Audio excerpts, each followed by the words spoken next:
जनवरी month में हमारे पास 21 days रह गए। कैसे हम इन 21 दिनों को बहुत अच्छे तरीके से यूटिलाइज करके अपने बोर्ड्स एग्जाम में 90 प्लस स्कोर हासिल कर सकते हैं। देखो, कहना जितना आसान है, करना उतना ही टफ होता है ना, क्योंकि इसके लिए बहुत सिंपल स्ट्रेटेजी बनानी पड़ेगी। और मैं हमेशा बोलता हूं कि स्ट्रेटेजी जितनी सिंपल होगी उतनी ही इफेक्टिव होगी। ये बात ध्यान रखना। ऐसे नहीं कुछ भी आपने तमाम तरह की स्ट्रेटेजी ढूंढ मारी, लेकिन आप कोई भी यूटिलाइज नहीं करें, भाई सब कुछ बेकार हो जाता है। एक पकड़ो और उसे ढंग से घसीट दो।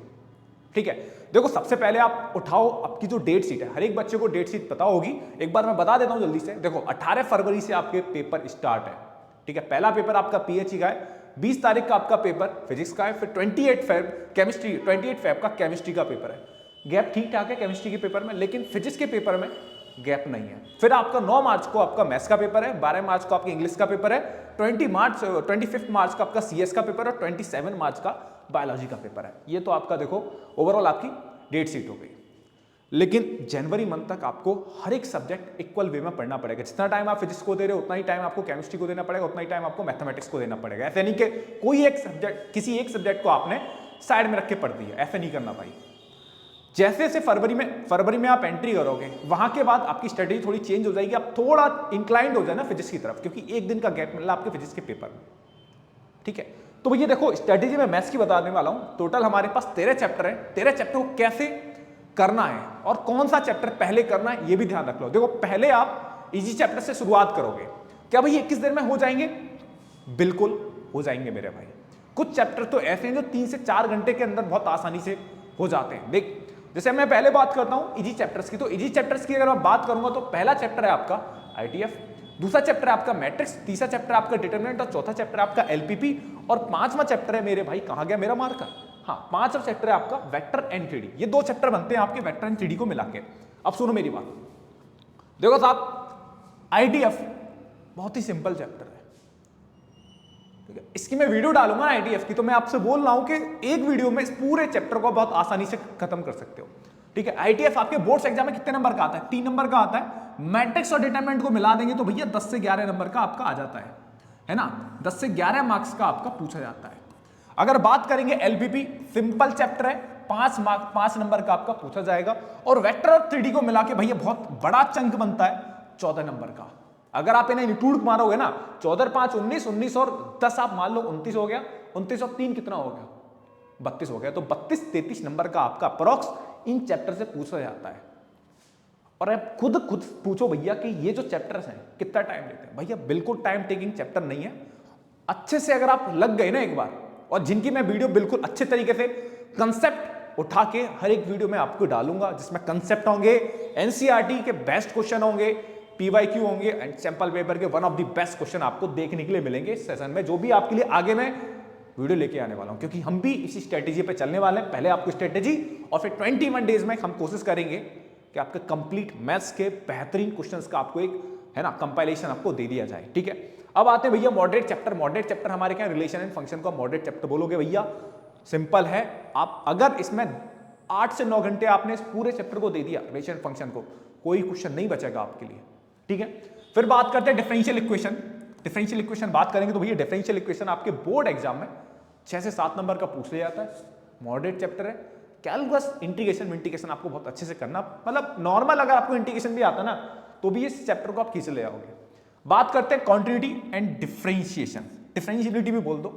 5th चैप्टर है आपका, अच्छे से करोगे तभी आगे जाके कैलकुलस जो होता है बच्चों को दिक्कत करता है, इंटीग्रल, उससे सीख पाओगे।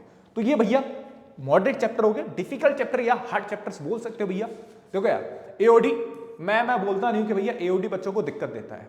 एओडी के 2 चैप्टर में मैक्सिमा मिनिमा बच्चे को एक बार थोड़ी देर के लिए बच्चे को दिक्कत दे देता है कि भैया मैक्सिमा एंड मिनिमा में दिक्कत आ रही है, एज सच और कोई ज्यादा पहाड़ नहीं टूटता। मैं ले भाई तू, है ना, हार्ड चैप्टर में काउंट कर ले। ठीक है, ये इकलौती एक्सरसाइज चैप्टर को टफ बनाती थी। बात करेंगे एप्लीकेशन ऑफ इंटीग्रल, कोई ज्यादा दिक्कत वाली बात नहीं है। ठीक है, अगर तूने ये जो इंटीग्रल पे पकड़ कर ली तो ये भी कुछ नहीं है, सारी चीजें ना इंटरलिंक है।